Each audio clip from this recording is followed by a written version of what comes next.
Wasn't like any other turbulence just because the masks had came down too.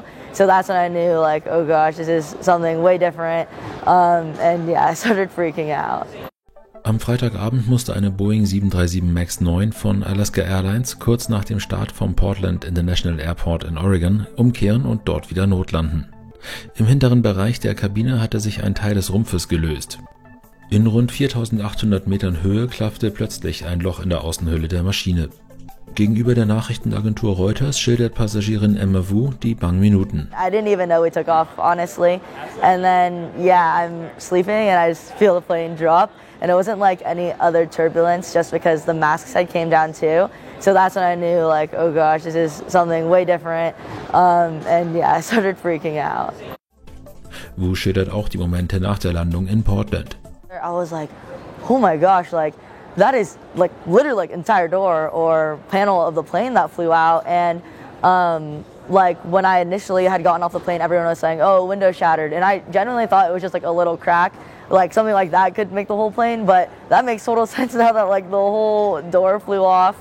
Ein anderer Passagier berichtete von einem lauten Knall im hinteren linken Teil des Flugzeugs. Zitat: Ein Junge und seine Mutter saßen in dieser Reihe und sein Shirt wurde ihm vom Sog ausgezogen und flog aus dem Flugzeug, so der Passagier. Auch das Handy des Jungen wurde aus dem Flugzeug gesogen, seine Mutter habe ihn dann festgehalten, berichtet der Mann. In Videos, die in den sozialen Netzwerken verbreitet wurden, ist die Öffnung in der Außenhülle des Flugzeugs gut zu erkennen.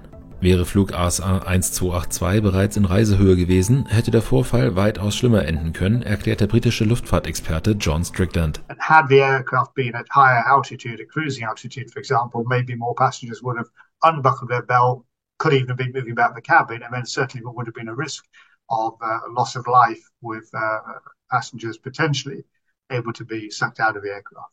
Die betroffene Boeing 737 MAX 9 wurde erst Ende Oktober 2023 an Alaska Airlines geliefert.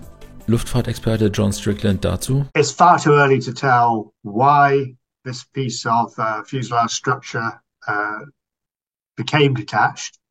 I think it is of note that the aircraft was a very new aircraft, only produced and entered service a couple of months ago in November 2023. Als Reaktion auf den Vorfall zog Alaska Airlines am Samstag Konsequenzen. Vorübergehend werden alle 65 Maschinen des Typs 737 MAX nicht mehr eingesetzt.